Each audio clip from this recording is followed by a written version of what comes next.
Frontal सेलचे सर्व प्रमुख, माजी खासदार, राज्याच्या कानाकोपऱ्यातून उपस्थित असलेले जिल्ह्याचे अध्यक्ष, वेगवेगळ्या स्तरावरती काम करणारे सर्व पदाधिकारी, जिल्हा परिषदचे अध्यक्ष, नगरपालिकेचे नगराध्यक्ष, नगरसेवक, पंचायत समितीचे सभापती, महिलांचे प्रतिनिधी, तळागाळामध्ये पक्षाचं काम करणारे आपण सर्वच राष्ट्रवादी काँग्रेस पक्षाचे कार्यकर्ते, बंधू भगिनी आणि सहकारी मित्रांनो, पक्षाच्या राजकीय प्रवासात तुम्ही आम्ही सर्वजण आज भावनाशील आहोत की आज आपल्या या वर्धापन दिनाच्या निमित्ताने इथे आज आपल्यामध्ये आपल्या सर्वांचं लाडकं नेतृत्व स्वर्गीय दादा नाहीत. आयुष्यभरातला असा एक क्षण नाही दादा गेल्यापासून की आपल्याच नव्हे तर महाराष्ट्राच्या कानाकोपऱ्यातल्या प्रत्येक नागरिकाच्या मनामध्ये दादांची आठवण झाली नसेल. पण त्यांच्या प्रती सुरुवातीलाच विनम्रपणाची भावपूर्ण श्रद्धांजली अर्पण करत असतानाच त्याच निर्धाराने उद्याची भविष्यातली वाटचाल, जो विचार दादांनी प्रगल्भपणाने आपल्याला सर्वांना दिला, त्या विचाराच्या माध्यमातून वाटचाल करण्याचा संकल्प आपण करूया. आणि विनम्रपणाची त्यांना भावपूर्ण दादांना या ठिकाणी समर्पित करत असतानाच तुमची आठवण कायम मनामध्ये ठेवत तीच आमची उद्याची ऊर्जा असं मानत तुम्ही आखून दिलेल्या मार्गावर आम्ही काम करण्याचा सतत प्रयत्न करू, असंच अभिवचन स्वर्गीय दादांना सुरुवातीला तर आपल्या सारांच्या वतीने या ठिकाणी देतो. 10 जून 1999 साली याच ऐतिहासिक असलेल्या शरणमरकर हॉलमध्ये देशाचे नेते आदरणीय पवारसाहेबांनी राष्ट्रवादी काँग्रेस पक्षाची स्थापना केली. त्यावेळेचं राजकारण काँग्रेस, राष्ट्रवादी काँग्रेस, देशाचे नेते आदरणीय पवारसाहेबांनी राष्ट्रवादी काँग्रेस पक्षाची स्थापना केली. त्यावेळेचं राजकारण काँग्रेस, राष्ट्रवादी काँग्रेस पक्ष, स्वाभिमान या साऱ्याच गोष्टीचा विचार त्या कालावधीमध्ये केला गेला असेल. षण्मुखानंद हॉल ते शिवाजी पार्कचं मैदान, शिवाजी पार्कचं मैदान ते षण्मुखानंद हॉल, अशी 99 सालामध्ये झालेली सुरुवात आपण सर्वांनी म्हणून इथे अनेक जण त्याचे साक्षीदार आहेत की त्यांनी हा कालखंड अनुभवलेला आहे, प्रत्यक्षात तो पाहिलेला आहे. क्षणाक्षणाची त्याची आठवण आपल्या सर्वांच्याच मनामध्ये आहे. त्या कालावधीमध्ये पवार साहेबांसारख्या उत्तुंग नेतृत्वाच्या मार्गदर्शनाखाली आपण काम करत असतानाच तो प्रवास राष्ट्रवादी काँग्रेस पक्षाचा झाला. त्यामध्ये दादांचा सहभाग मोठ्या प्रमाणात राहिला. आज प्रफुल्लभाई राज्यामध्ये भारतीय जनता पक्ष 1 क्रमांकाच्या वरती आहे याची राजकीय जाणीव आम्हाला सर्वांनाच आहे. पण 2004 हे साल ज्यावेळेला उजाडलं त्याला या राज्यामध्ये सर्वाधिक जागा जिंकणारा क्रमांक 1चा पक्ष कुठला तर तुमचा आणि माझा राष्ट्रवादी काँग्रेस पक्ष आहे. त्याची आठवण या निमित्ताने मी करतो. राष्ट्रवादी काँग्रेस पक्षाच्या दुसऱ्या बहिणीचे नेते असतील, अजितदादांच्या कार्यशैली, कमालीची त्यांची विलक्षण काम करण्याची पद्धती, लोकसंवाद, झपाटल्यासारखं काम करण्याच्या दृष्टिकोनातून तांड्यापासून बांध्यापर्यंत त्यांनी केलेला संबंध प्रचार या माध्यमातून 2004 सालामध्ये या राज्यातला क्रमांक 1चा पक्ष म्हणून आपण स्थान मिळवण्यामध्ये निश्चितपणे यशस्वी झालो. त्यावेळेला काँग्रेस पक्ष आणि आपण सगळे एकत्रित निवडणुका लढवत होतो. त्याच वेळेला देशामध्ये युपीए सत्तेवरती आली. आपणही सारे मंडळी त्याला सत्तेवरती आलात. आदरणीय साहेब सुद्धा देशाचे कृषी मंत्री झाले. पण महाराष्ट्राच्या राजकारणाची, महाराष्ट्राच्या प्रत्येक गोष्टीची जबाबदारी दादांनी ज्या समर्थ पद्धतीने त्या ठिकाणी स्वीकारली, त्याच्यामुळेच मला आठवतं 2004 सालामध्ये पहिली निवडणूक काँग्रेस आणि राष्ट्रवादी काँग्रेस पक्षांनी एकत्रित लढवली. त्यावेळेला सुद्धा भुजबळ साहेब आपल्याला आठवत असेल, प्रफुल्लभाई आपण हा दिलीपराव आहेत या ठिकाणी, राष्ट्रवादी काँग्रेस पक्षाला एक जागा मिळवताना जे झालेले कष्ट आम्ही सर्वांनी म्हणून अनुभवतो आहोत. जागा मिळवताना म्हणजे निवडून जाताना नव्हे, काँग्रेस पक्षाकडून जागा सोडून घेण्यासाठी. हा इतिहास मी या ठिकाणी एवढ्यासाठी सांगतोय की नवी पिढी ज्याला राजकारणामध्ये येते त्याला दादांचं योगदान या पक्षाच्या वाटचालीमध्ये कशा पद्धतीचं राहिलं, प्रदीर्घ राहिलंच, कणखरपणाचं राहिलं, आत्मविश्वासाचं राहिलं, प्रसंगी काँग्रेस पक्षाची सुद्धा कटुता घेण्याचं धारिष्ट्य त्या कालावधीमध्ये कोण दाखवत नव्हतं. पण दादांच्या स्पष्ट वक्तेपणाने काही जागा काँग्रेस पक्षाकडून सोडून घेण्यामध्ये त्यावेळेला सुद्धा आपण सगळे मंडळी वाटाघाटीमध्ये असाल, आपल्याला त्यावेळेला निश्चितपणे यश मिळालं.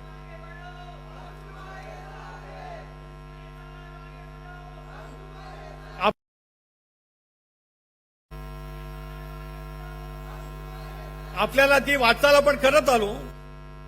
त्याच्यातून एक पक्ष एका विशिष्ट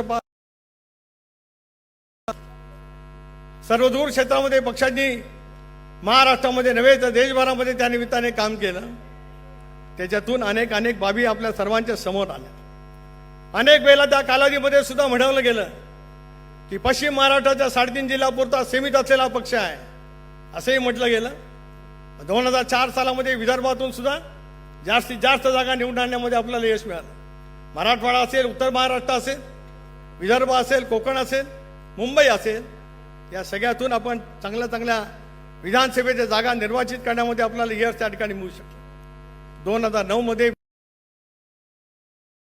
त्या निमित्ताने आपण सामोरं त्या ठिकाणी गेलो. त्यावेळेला सुद्धा यश त्या कालावधीमध्ये सुद्धा मिळालं. कदाचित 2004 सालामध्ये सर्वाधिक जागा राष्ट्रवादी काँग्रेस पक्षाने क्रमांक 1च्या मिळवलेल्या होत्या.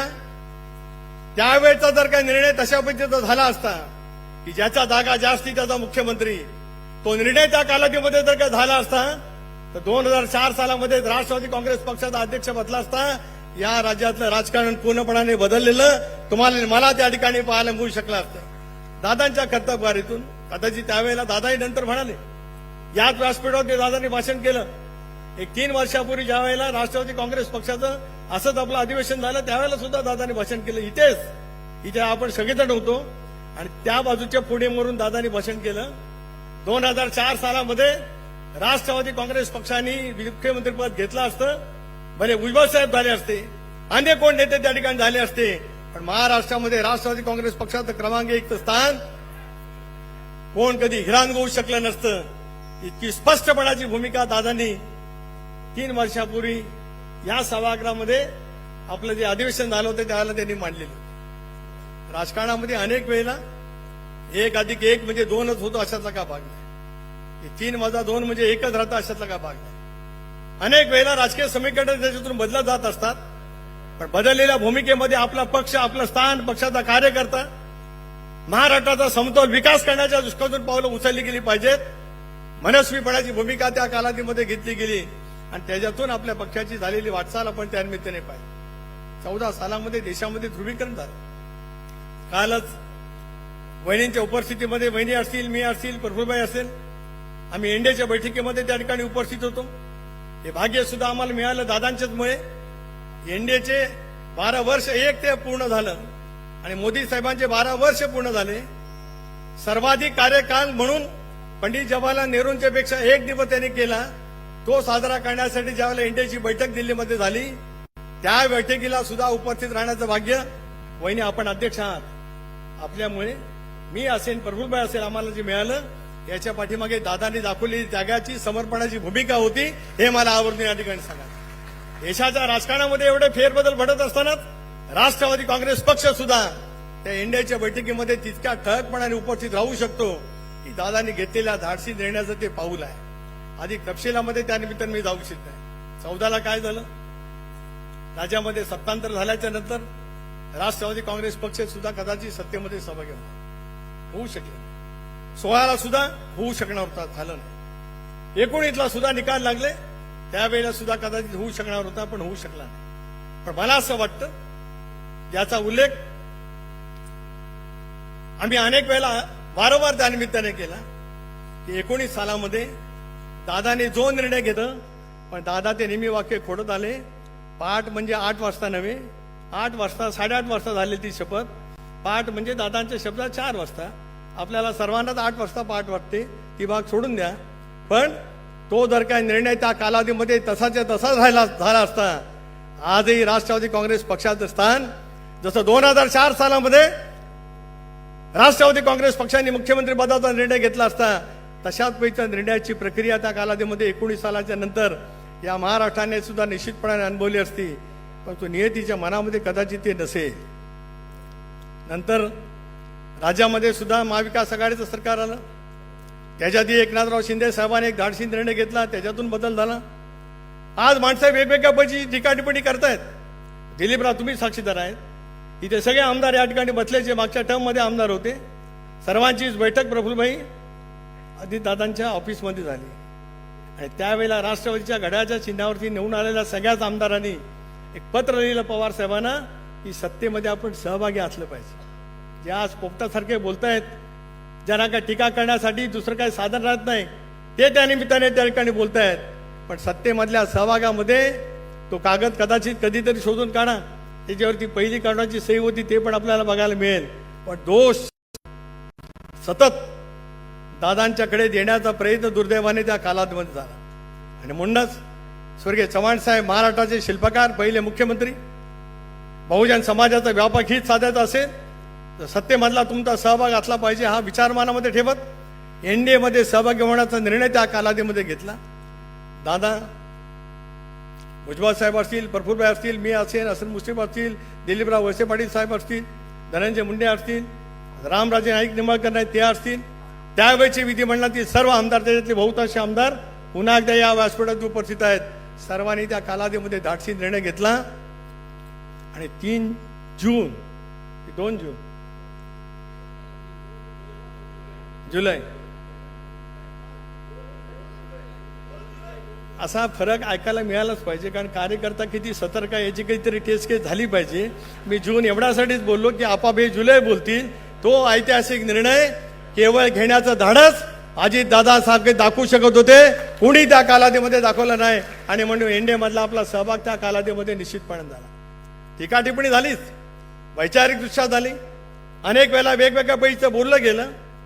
कदाचित छातीवरती दगड ठेवत दादाने तो राजकीय निर्णय घेतला असेल, तो त्यांच्या व्यक्तिशा कारणासाठी नव्हता. अनेक वेळेला त्या संदर्भामध्ये सुद्धा वेगवेगळ्या पद्धतीनं बोललं गेलं, पण बहुजन समाजाच्या व्यापक हितासाठी आणि महाराष्ट्राच्या प्रगतीपथासाठी मोदी साहेबांच्या नेतृत्वाखाली एनडीएमध्ये सहभागी होणं, या सरकारमध्ये, राज्याच्या सरकारमध्ये सहभागी होणं आणि त्याच्यातून शिवशाहू फुले आंबेडकरांची सामाजिक समता, धर्मनिरपेक्ष विचार जतन करत ज्या विचारधारेवरती गेले 40 वर्ष आम्ही राजकीय वाटचाल करत आलो, तो विचार सोबत घेतच एनडीएमध्ये होण्याचा क्रांतिकारी निर्णय, क्रांतिकारी हा शब्द मी योग्य रीतीने या ठिकाणी वापरतो. कारण ज्यावेळेला क्रांती होते, वैचारिक क्रांती होते, पक्षामध्ये क्रांती होते, त्यावेळेला त्या शब्दाला क्रांती त्या ठिकाणी म्हटली जात असते. तो क्रांतिकारी निर्णय दादांच्या नेतृत्वाखाली त्या कालावधीमध्ये घेतला गेला आणि सत्तेमधला आपला सहभाग आपण सर्वांनी म्हणून अनुभवला. लोकसभा आली, लोकसभेचे निवडणुकीचे निकाल लागले, एनडीएला अपयश आलं, महाराष्ट्रामध्ये आपल्याला अपयश त्या ठिकाणी आलं. पण पुन्हा एकदा विधानसभेला खंडकरपणाने सामोर जाण्याच्या दृष्टिकोनातून त्यावेळीचे मुख्यमंत्री शिंदे साहेब असतील, उपमुख्यमंत्री असतील, पण दादांचा सहभाग त्याच्यातला ठळकपणाने राहिला. दादांनी अनेक राजकीय विक्रम केले. दादांच्या नेतृत्वाखाली अर्थमंत्री म्हणून त्यांनी जे जे काही अर्थसंकल्प या राज्यामध्ये मांडलेत, त्याच्यातील सर्वाधिक चंद्र सूर्य तारे असेपर्यंत एक निर्णय कायम राहील लोकांच्या स्मरणामध्ये, लाडकी बहीण योजना तुमच्या माझ्या दादांनी सभागृहामध्ये घोषित केली. त्याचा राष्ट्र अभिमान राष्ट्रवादी काँग्रेस पक्षाचे कार्यकर्ते म्हणून आपल्याला क्षणाक्षणाला त्या ठिकाणी येतोय. सपाटाने, विलक्षण पद्धतीने राज्याच्या राजकारणामध्ये पूर्णपणाचा बदल झालेला पाहायला मिळाला. लोकसभेच्या निकालाच्या नंतर अनेक जण आपल्याला सोडून जायला, पक्ष रिकामा होईल अशी भाकीता अनेकांनी त्या कालावधीमध्ये केली. अनेकांना आम्ही सांगत होतो नाही, दादा सुद्धा एक चमत्कार करणार नेते. आता दादांचंच पर्व सुरू आहे असं आम्ही त्यावेळेला बोलत आलो, परंतु अनेकांच्या मनामध्ये शासनकर्ता त्या कालावधीमध्ये होती.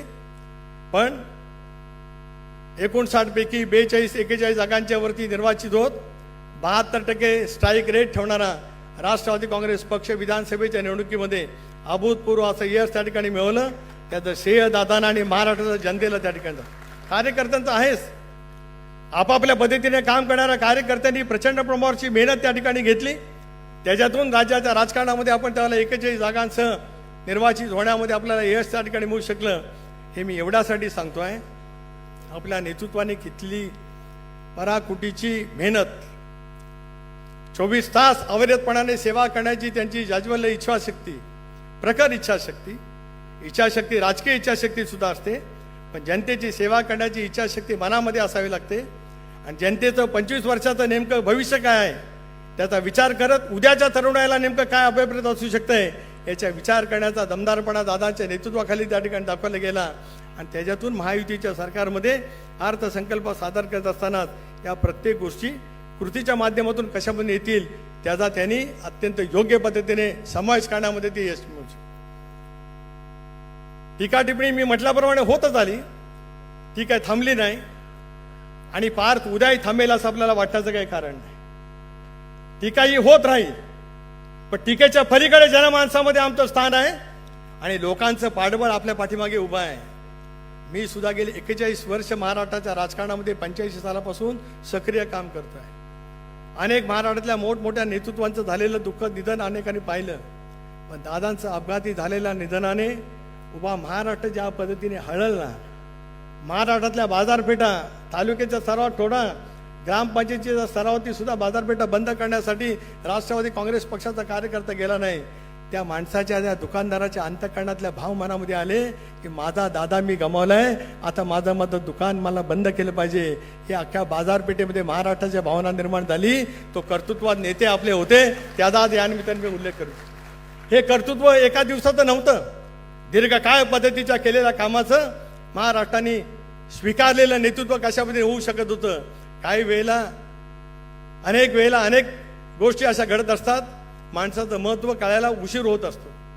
दादांच्या त्या अकाली एक्झिटच्यामुळे महाराष्ट्राला नव्हेच देशभरामध्ये सुद्धा या नेतृत्वाच्या बद्दलचं किती कमालीचा आदर होता, किती विलक्षण पद्धतीचं त्यांच्याबद्दलची आत्मीयता होती, हे दुर्दैवी पद्धतीने आपल्याला त्या मधल्या कालावधीमध्ये अनुभवलं मिळालं. वहिनी, आज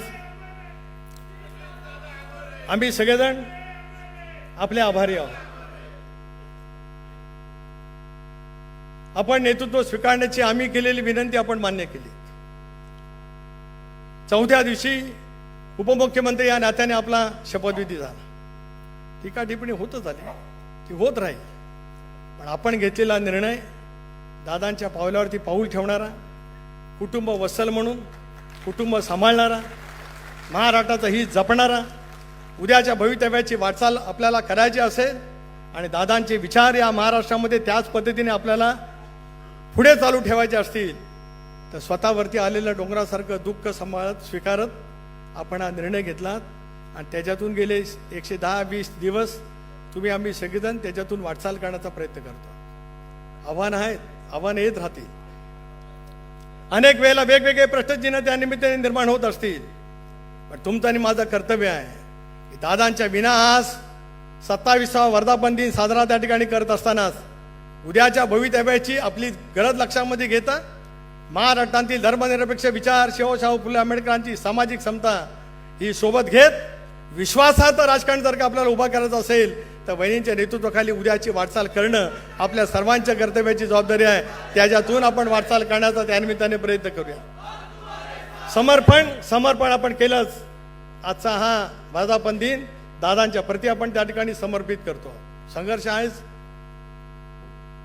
तो वैचारिक संघर्ष असेल, सिद्धांतावरचा संघर्ष असेल, सत्तेसाठी तो संघर्ष नाही, महाराष्ट्रातल्या तळागाळातल्या माणसांच्यासाठी निर्माण करणारं जे काय निर्माण केलेलं आपलं स्थान आहे ते आपल्याला अबाधित टिकवायचं असेल तर कदाचित त्या वेळच्या उभा राहणाऱ्या प्रत्येक गोष्टीचा संघर्ष आपल्याला त्या ठिकाणी करावा लागेल. त्याच्यातून वाटचाल आपण करत राहू, त्याच्यातून उद्याचा संकल्प आपल्याला करायचा आहे. आणि करण्याच्यासाठीच निर्धारपूर्वक आपण वाटचाल करावी. याच कारणासाठी आपण सर्वजण या निमित्ताने या ठिकाणी जमलेलो आहोत. पण आपल्या सर्वांची जबाबदारी वाढते. प्रफुल्लभाई आपण आहातच, भुजबळ साहेब आहेत, कबड्डीचे खेळाडू आहेत,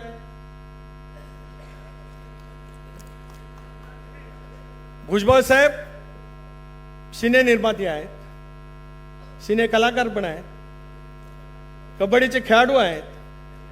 आता इथे बसलेल्या अनेकांना जर काय कबड्डी कळत असेल तर ते उत्तम चढाई करणारे खेळाडू आहेत, उत्तम कोपरा रक्षक आहेत, उत्तम मध्यरक्षक आहेत.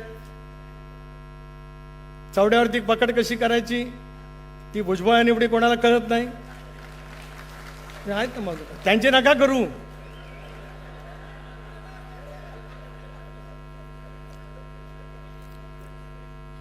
पण काय काय वेळेला काय होतं, तुमच्यासारखा चतुरस्थ कबड्डीसारखा खेळाडू ज्या वेळेला जातो त्यावेळेला एका वेळेला एखादा खेळाडू बाद करतो, कधी नवीन नियमाप्रमाणे बोनस गुण मिळवतो, कधी नुसता धातू स्पर्श करून येतो, कधी इतका खोलवर चढाई करतो एकाच वेळेला 6 जणांना घेऊन येतो.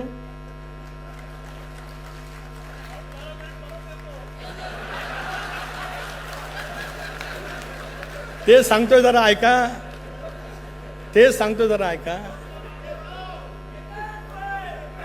काय होतं माहितीये का, आऊट झालेल्या खेळाडूची अशी लाईन लागली असते, पहिला झाला का तो पहिला, मग तो दुसरा बाद झाल्यावर तो लगेच येत असतो. इथे 6 बाद झाले तरी हे पहिल्या जागेवरती बसायचे, 6वे बाद झाले तरी, कारण झाल्यावर हेच परत जाता येणार. ज्यांना कबड्डी कळते त्यांना ते कळतं. पण दुसरा एक त्याच्यातला कबड्डीच्या खेळातला आहे, हे असे इतके खोलवर चढाई करायला जाणार, एकदम खोलवर चढाई करायला जाणार, आणि 7ही खेळाडू असताना तरी जाणार, आणि एकाच वेळेला 7ही जाणार घेऊन येणार. पण काय काय होतं गुजरात असं माहिती आहे काय, तुम्हाला जास्ती माहिती आहे का, तुम्ही त्यावेळेचे मधू पाटील म्हणजे त्यावेळेचे मधू पाटील पहिले खेळाडू, ज्यांना मुंबईला कबड्डी माहिती असेल त्यांना माहिती असेल. हे काय करत आले, एका वेळेला 7ही बाद करत आले, एका वेळेला एक बाद करत आले. आणि काय वेळेला काय होतं, एकच खेळाडू समोर राहतो आणि चढाई करून खेळाडू दमलेला असतो. पण चढाई काढायला असं वाटत असतं मी 7 जणांना एका वेळेला बाद केलेला आहे, आता एकटाच राहिलाय, मी परत किती दमला असलो तर ते एकट्याला घेऊन ये. पण तसं होत नाही. तो एकटा ज्याला परत जातो त्याला तो राहिलेला एवढा चतुर असतो की ते ह्याला परत पकडून ठेवतो आणि तो त्या ठिकाणी बाद होतो. राष्ट्रवादी काँग्रेस पक्षाचं स्थान उद्याच्या कालावधीमध्ये याच पद्धतीने कोणी निर्माण करण्याचा प्रयत्न केला तरी बोनस गुणासहित पुन्हा एकदा त्या ठिकाणी चढाई करण्याचं बळ राष्ट्रवादी काँग्रेस पक्ष त्या ठिकाणी मिळवेल, याच्यात कोणाच्या मनामध्ये काय शंका आणण्याचं काय कारण नाही. रो बोले हम शतरंज के खिलाडी नाही आहे. म्हणजे शिवसेनेत असताना मनोहर जोशींना 2दा मुख्य महापौर होताना आलं, सुधीर भाऊंना नाही होता आलं, दत्ताजी नालावडे साहेबांना होता आलं, आणि 2दा महापौर झाले. मग कोणाचं चेकमेंट तुम्ही केलं ते तुम्हाला माहिती, आम्हाला कोणाला माहित नाही. पण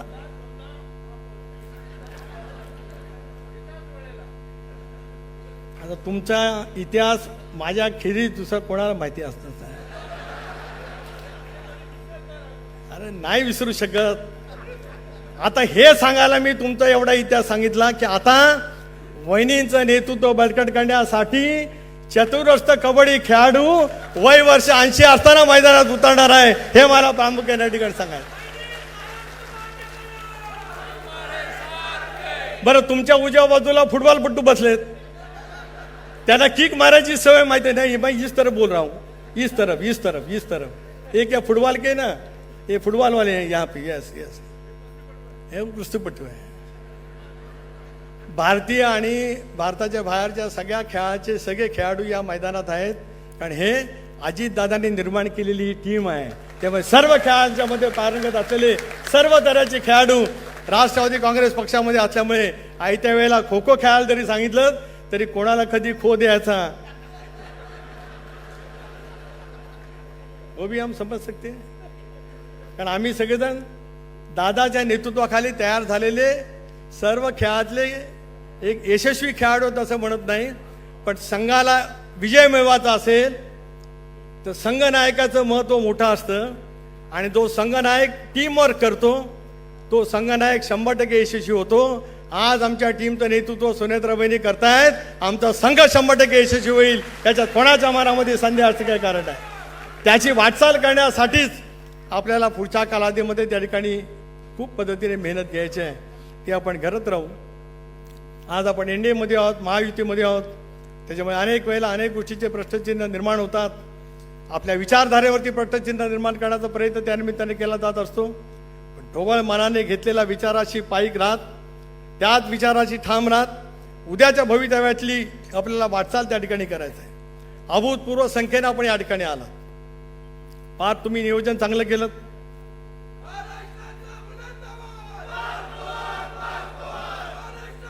आणि हे सगळं सभागृह पूर्णपणाने या ठिकाणी भरलेलं आहे. आपल्याला उद्याच्या भवितव्याची वाटचाल योग्य रीतीने करायची आहे. अनेक पथ्य वर बसलेला, दुसऱ्या गॅलरीत, तिसऱ्या गॅलरीत तिथपासून इथपर्यंत बसलेला, आपल्या प्रत्येकाला मनाशी त्या ठिकाणी ठरवायला पाहिजे की दादांच्या प्रबळ इच्छाशक्तीच्या विचारावरती आपल्याला भवितव्याची वाटचाल करायची असेल तर त्याच विचाराला साथ द्यायची असेल तर अधिक कणखरपणाने वाटचाल करण्याची आवश्यकता आहे. SR आहे, राज्यव्यापी आपल्याला काम करायचं आहे. जिल्हा परिषदेमध्ये उद्याच्या भवितव्याच्या कालावधीमध्ये यश त्या ठिकाणी मिळवायचं आहे. पण माझी हात जोडून एवढीच विनंती आहे की फार मुंबईला येण्याचं करू नका. दादासुद्धा अनेक वेळा स्पष्टपणाने बोललेत. त्याच्यामुळे काय होतं, काहींना सवय सकाळी गावाकडनं उठायचं, मुंबईला यायचं, एखादी गोष्टीचं काहीतरी सांगण्याचा प्रयत्न करायचा, म्हणजे आपण तिथले त्या ठिकाणचे सगळे काही सर्वमान्य नेते आहोत अशी जी काय वाटणाऱ्यांची जी काही थोडकी संख्या आहे, पण जी आहे त्याच्यातून पक्षाचं नुकसान होण्याची शक्यता नाकारता येऊ शकत नाही. बहुमत आहे 238, त्याच्यामध्ये आपल्याला यशस्वीपणाने वाटचाल करायची आहे. त्याच्यामध्ये शिवशाहू फुले आंबेडकरांची सामाजिक समता, धर्मनिरपेक्ष विचार त्या सरकारमधून अधिक प्रखरतेने आम्हाला जर का जनतेपर्यंत पोहोचवायचं असेल तर आपल्या स्वतःच्या व्यक्तिगत विचारापेक्षा किंवा कोणाच्या तरी खांद्यावरती बंदूक ठेवून कोणाचा तरी हिशोब करण्यापेक्षा राजकीय दृष्ट्या हिशोब विरोधकांचा करण्यासाठी आपण जर काही सज्ज झालो तर तोच उद्याचा संकल्प घेऊन आपल्याला वाटचाल करायची आहे. त्या मनोनिग्रहाने आपण सर्वांनी मिळून वाटचाल करावी एवढीच विनंती आजच्या या 27व्या वर्धापन दिनाच्या निमित्ताने या ठिकाणी करतो. पुढच्या वर्षभरामध्ये आपली वाटचाल विविध विषयांची सर्वस्पर्शी, दादांनी जसं सर्व क्षेत्रामध्ये आपला एक आगळावेगळा ठसा त्या ठिकाणी उमटवला, तोच ठसा आपला उद्याचा श्वास आहे. या भूमिकेतून आपण प्रत्येक कार्यकर्त्यांनी काम करण्याचा प्रयत्न केला तर या सगळ्या कालखंडामध्ये सुद्धा राष्ट्रवादी काँग्रेस पक्षाचं स्थान राज्यामध्ये नव्हेच तर देशभरामध्ये व्यापक करण्यासाठी आपण सर्वांनी म्हणून अधिक व्यापकतेने त्या ठिकाणी काम करावं एवढीच अपेक्षा आजच्या कार्यक्रमाच्या निमित्ताने या ठिकाणी व्यक्त करतो. वहिनी आपल्या नेतृत्वाखाली आज दादांच्या अनुपस्थित वर्धापन दिन आपण या ठिकाणी साजरा करतो आहोत. आम्ही विश्वास देतो आहोत ज्या धीरोदात्त पद्धतीने आपण या साऱ्या गोष्टीचा स्वीकार केलात, आम्ही आपल्या पाठीशी ठामपणाने उभे आहोतच. उद्याची वाटचाल करण्यासाठी मनोनिग्रहाने आपल्याला त्या ठिकाणी काम करावं लागणारच आहे. फक्त कार्यकर्त्यांना मी मगाशी सांगितल्याप्रमाणे तेवढीच विनंती या निमित्ताने करतो, कुठेतरी येऊन कानाला लागण्यापेक्षा पक्षाचं व्यापक हित कशामध्ये आहे याचा विचार जर का आधी करण्याचा प्रयत्न केला तर या राज्यातलं राष्ट्रवादी काँग्रेस पक्षाचं स्थान दादांच्या स्मृतीतून अढळ करण्यासाठी आपण सर्वांनी म्हणून संकल्प करूया. आणि SR पासून वेगवेगळ्या ज्या काही पक्षाच्या संघटने वाढीसाठी पक्षाकडनं दिले जाणारे कार्यक्रम याच्या अंमलबजावणीसाठी आपण सर्वांनी सज्ज व्हावं. आणि 22 जुलैला दादांची वाढदिवस म्हणजे यावेळेला जयंती हा आपल्यावरती आलेलाच एक आघातच आहे. पण अशा पद्धतीने करूया की दादांचं स्मरण 24 तास, तासातले 60 मिनिटं, मिनिटातले 60 सेकंद आणि सेकंदातल्या प्रत्येक श्वासाबरोबर जनमानसामध्ये असं प्रतिध्वनित होईल अशा पद्धतीने काम करण्याचा आपण संकल्प करूया. पुन्हा एकदा या वर्धापन दिनाच्या मनपूर्वक हार्दिक शुभेच्छा. जय हिंद, जय महाराष्ट्र, जय राष्ट्रवादी.